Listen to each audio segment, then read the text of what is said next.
आज मैं आप लोगों के साथ जो कॉन्सेप्ट डिस्कस करने वाला हूँ उस कॉन्सेप्ट का जो नाम है वो है रेशियो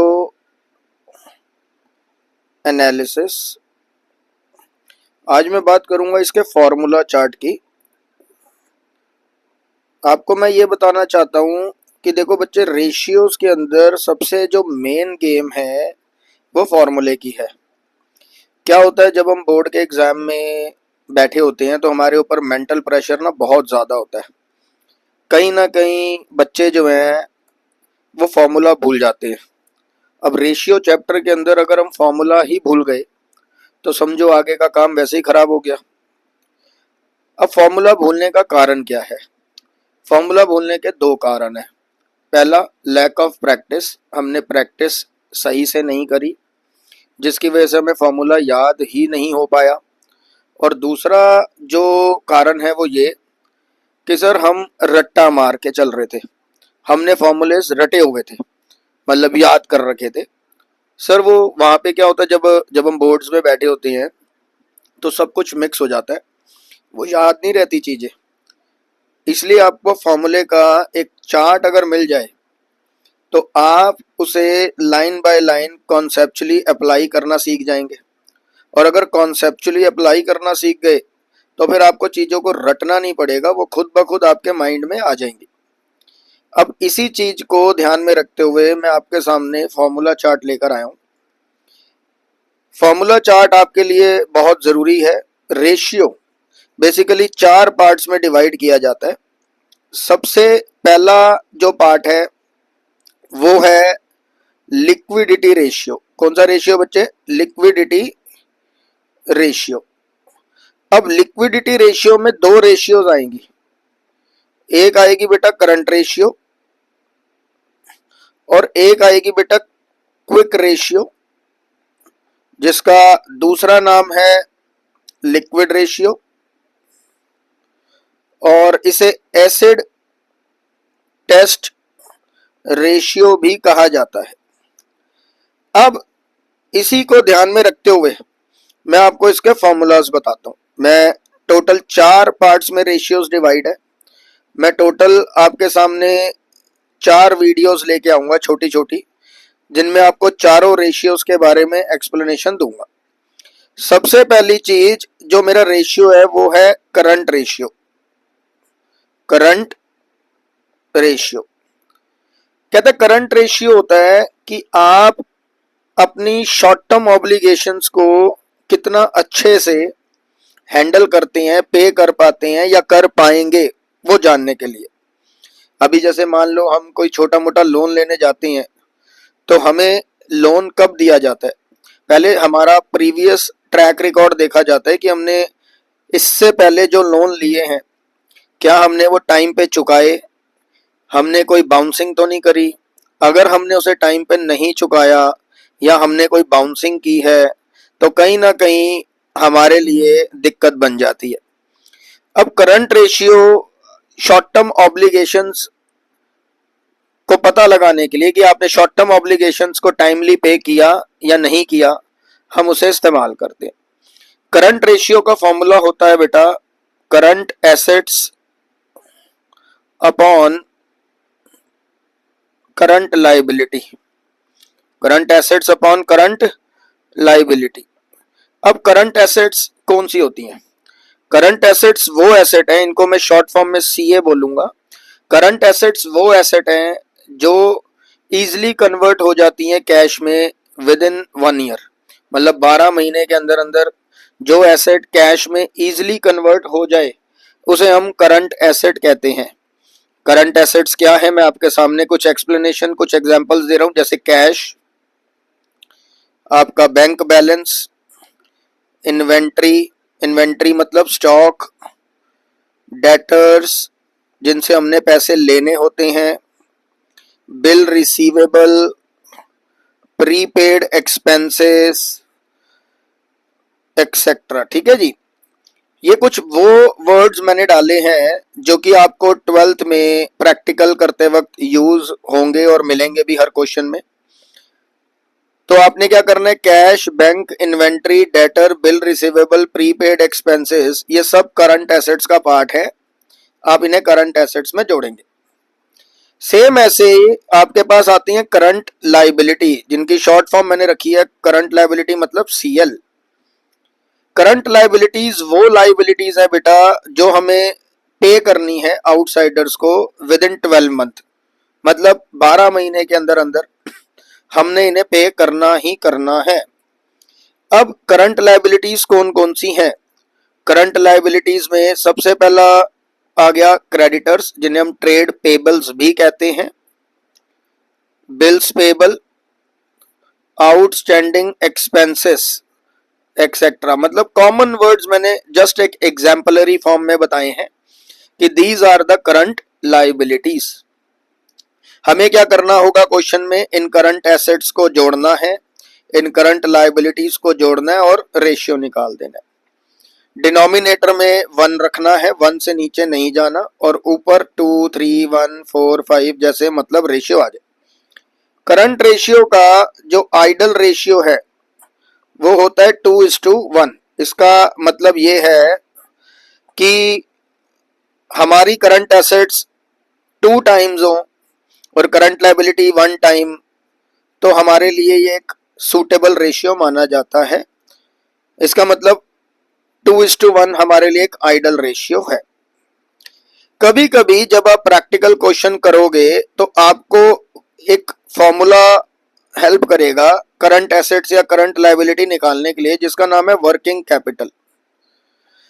वर्किंग कैपिटल का मतलब होता है बेटा डे टू डे जो हम ऑपरेशंस करते हैं, बिजनेस चलाते हैं, उसको चलाने के लिए जो हमें पैसा चाहिए, दिन प्रतिदिन होने वाले काम को करने के लिए जो हमें पैसा चाहिए, उसे हम वर्किंग कैपिटल का नाम देते हैं। वर्किंग कैपिटल जो है उसका फॉर्मूला CA माइनस CL, मतलब करंट एसेट्स में से आप करंट लायबिलिटीज माइनस कर दो तो आपको वर्किंग कैपिटल मिल जाती है। अब ये कॉन्सेप्ट, ये फॉर्मूला मैंने आपको क्यों लिखवाया, मैं आपको बताता हूँ ये फॉर्मूला मैंने आपको क्यों लिखवाया। ये फॉर्मूले को लिखवाने के पीछे मेरा जो मकसद था वो ये था कि कभी कभी जब आप क्वेश्चन करोगे तो आपको करंट एसेट्स या करंट लायबिलिटीज में से एक चीज नहीं दी होगी, तो वर्किंग कैपिटल गिवन होगा, तो आप वर्किंग कैपिटल की मदद से करंट एसेट्स या करंट लायबिलिटी दोनों में से कुछ भी आप फाइंड आउट कर सकते हो। अब ठीक इसके बाद जो आपका कॉन्सेप्ट निकल कर आता है वो निकल कर आता है सेकंड रेशियो जो बनती है वो बनती है क्विक रेशियो, या फिर इसका दूसरा नाम है लिक्विड रेशियो। क्विक रेशियो या फिर लिक्विड रेशियो कैसे आती है? इसका फॉर्मूला होता है क्विक एसेट। अगर मैं क्विक रेशियो वर्ड यूज कर रहा हूं तो क्विक एसेट, अगर मैं लिक्विड रेशियो वर्ड यूज कर रहा हूं तो liquid asset upon current liability, upon current liability. अब ये जो क्विक एसेट है ये कैसे बनती है? क्विक एसेट का मतलब है जो कि इमीडिएटली आज आप चाहो, अभी के अभी चाहो, आप उसे कैश में कन्वर्ट करा सकते हो। अब जहां तक मेरा माइंड कहता है वो ये कि इन्वेंट्री और प्रीपेड एक्सपेंस ये मेरे करंट एसेट जरूर हैं लेकिन क्विक एसेट नहीं है। तो आप क्या कीजिएगा, करंट एसेट्स में से इन्वेंट्री और प्रीपेड एक्सपेंस ये दोनों माइनस कर दीजिए। इन्वेंट्री भी हटा दो, प्रीपेड एक्सपेंस भी हटा दो, तो हमारे पास ये क्विक एसेट्स आ जाएंगी। इसका मतलब कैश हो गया, बैंक हो गया, डेटर्स हो गए, बिल रिसीवेबल्स हो गए, ये सारे मेरे इमीडिएटली अगर चाहें तो कैश में कन्वर्ट हो सकते हैं, इनके लिए हमें वेट नहीं करना पड़ता। बट इन्वेंट्री जो है वो कभी ऐसा भी होता है कि बिक जाए और कभी ऐसा भी होता है कि पड़ी रह जाए, तो इन्वेंट्री मेरी इमीडिएटली कैश में कन्वर्ट होने वाली चीज नहीं है। करंट एसेट है, आई एग्री, लेकिन वो क्विक एसेट का पार्ट नहीं है। इसलिए मैं करंट एसेट्स में से अगर ये दो चीजें माइनस कर देता हूं, करंट एसेट्स में से अगर मैं ये दो चीजें क्या कर देता हूं बच्चे, माइनस कर देता हूं, तो मुझे क्विक एसेट मिल जाती है। नाउ जब आप इसी कॉन्सेप्ट को प्रैक्टिस कर रहे होंगे तो आपको एक चीज पता होनी चाहिए जो बहुत जरूरी है कि total assets equals to total liability होता है। आप देखो बैलेंस शीट में जो टोटल एसेट्स है, एसेट्स का जो टोटल है और लायबिलिटीज का जो टोटल है वो मैच होता है, तभी बैलेंस शीट मैच करती है, अदरवाइज बैलेंस शीट मैच नहीं करती। तो टोटल एसेट्स और टोटल लायबिलिटीज इक्वल होनी चाहिए, तभी तभी बैलेंस शीट बनती है। अब मुद्दा आता है टोटल एसेट और टोटल लायबिलिटीज। अगर मैं बात करूं टोटल एसेट्स की, तो ध्यान से समझना, ये मैं क्यों लिखवा रहा हूं अभी बताऊंगा।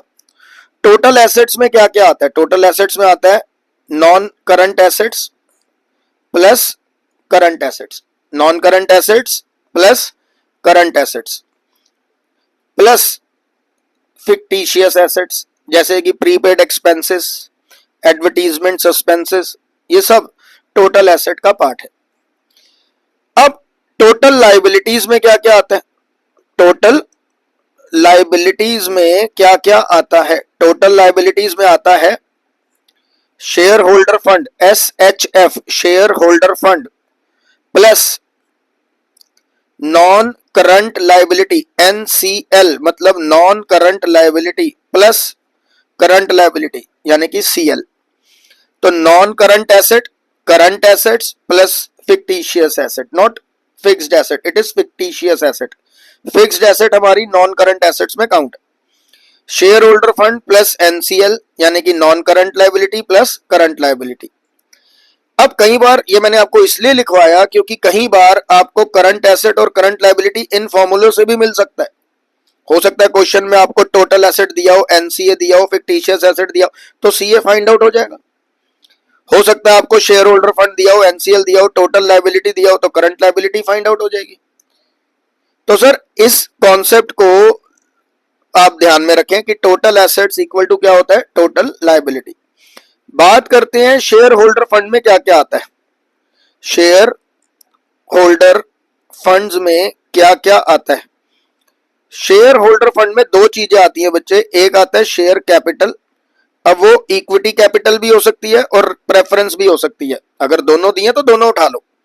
Share capital plus reserves and surplus, plus reserves and surplus, एक तो शेयर कैपिटल और प्लस रिजर्व्स एंड सरप्लस, ये दोनों चीजें अगर जोड़ दी जाए तो हमें शेयर होल्डर फंड्स मिल जाता है, जिसे हम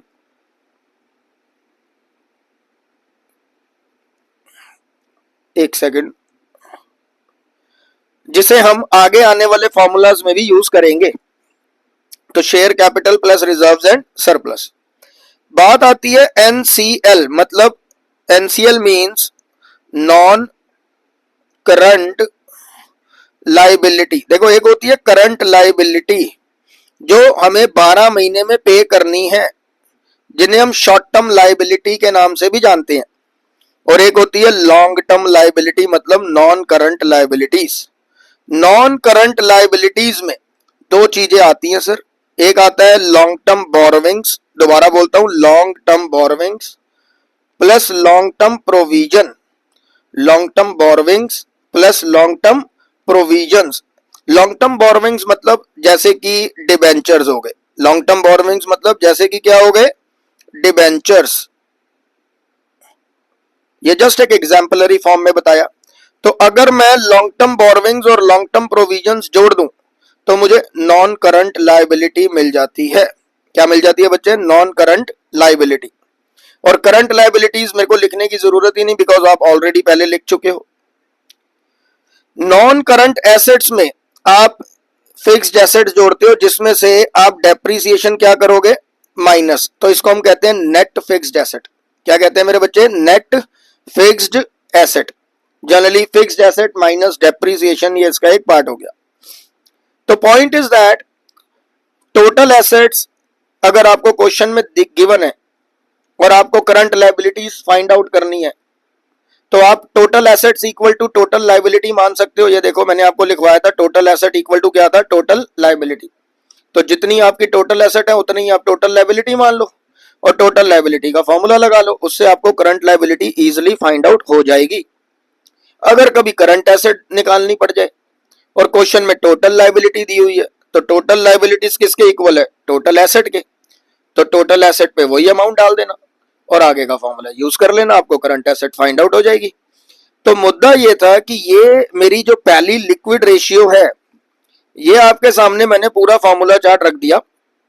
अभी मैंने सिर्फ पहला लिक्विड रेशियो के बारे में जिक्र किया है। मैं दोबारा आपके सामने लेके आ रहा हूं कॉन्सेप्ट, आप ध्यान से देखिएगा, ठीक है जी, एक सेकंड के लिए रुकिएगा। पहला कॉन्सेप्ट, सबसे पहले मैंने आपकी बात करी करंट रेशियो की, फिर मैंने बात करी आपके साथ क्विक रेशियो की। करंट रेशियो का फॉर्मूला क्या था, करंट रेशियो का फॉर्मूला क्या था, करंट रेशियो का फॉर्मूला है current assets upon current liability. एक फॉर्मूला आपका ये हेल्प करेगा करंट एसेट्स या करंट लाइबिलिटी को निकालने में, जिसका नाम है working capital, current assets minus current liability. Current ratio मतलब current assets upon current liability. Quick ratio, quick ratio का फॉर्मूला, क्विक रेशियो मतलब लिक्विड रेशियो। इसका क्या मतलब है लिक्विड रेशियो का, क्विक रेशियो का, जो इमीडिएटली कैश में कन्वर्ट हो जाए, मतलब quick assets upon current liability. अब क्विक एसेट कैसे आती है, क्विक एसेट निकालने का फॉर्मूला था, वो फॉर्मूला क्या था, करंट एसेट्स में से इन्वेंट्री और प्रीपेड एक्सपेंस क्या कर दो, माइनस कर दो। ये ध्यान रखना सबसे मेन है, टोटल एसेट्स इक्वल टू क्या होता है, टोटल लाइबिलिटी। ये बड़ा प्राइम फॉर्मूला है आपके लिए, बहुत जगह यूज होगा। टोटल एसेट मतलब non current assets, current assets और फिक्टिशियस एसेट। टोटल लाइबिलिटी मतलब share holder fund, non current liability plus current liability. Share holder fund में दो चीजें जोड़ दो, share capital plus reserves and surplus. Share capital मतलब equity भी और प्रेफरेंस भी, अगर दोनों दिए हैं तो। नॉन करंट लाइबिलिटी मतलब लॉन्ग टर्म लाइबिलिटी में दो चीजें आ गई, long term borrowings plus long term provision. ये बच्चे आपकी पहली रेशियो थी, आप एक बार इसको ध्यान से वीडियो को समझ लेना। ये आपका लिक्विड रेशियो का जो पार्ट था वो कंप्लीट। नाउ ठीक इसके बाद जो सेकंड रेशियो आएगी वो आएगी सॉल्वेंसी रेशियो। इसके लिए आप सेकंड वीडियो देखिएगा। और लिक्विड रेशियो की ये जो मैं वीडियो डाउनलोड कर रहा हूं, ये मैं आपके लिए जो वीडियो डाउनलोड करके आपको मैं अपलोड करूंगा यूट्यूब पे, आप देखोगे जिसे, आप इसकी डिस्क्रिप्शन में देखना, मैं आपके लिए प्रैक्टिस के लिए टॉप 5 सिलेक्टिव क्वेश्चन भी डालूंगा। 5 to 6 या 7 क्वेश्चन होंगे, आप उसे जरूर प्रैक्टिस करना ताकि आपको कॉन्फिडेंस आए कि आपका लिक्विड रेशियो एटलीस्ट कंप्लीट है। और सारे क्वेश्चन ऐसे हैं जो आपके प्रीवियस बोर्ड एग्जाम्स में आए होंगे, अगर आप उसे अटेम्प्ट कर लेते हो तो एटलीस्ट आपका लिक्विड रेशियो जो है वो बहुत अच्छे तरीके से प्रिपेयर हो जाएगा। तो मिलता हूं आपको बेटा नेक्स्ट वीडियो में, सॉल्वेंसी रेशियोज के बारे में आपसे बात करूंगा और फिर आगे उसके फॉर्मूलेस के बारे में आपसे जिक्र करूंगा। मिलते हैं जी।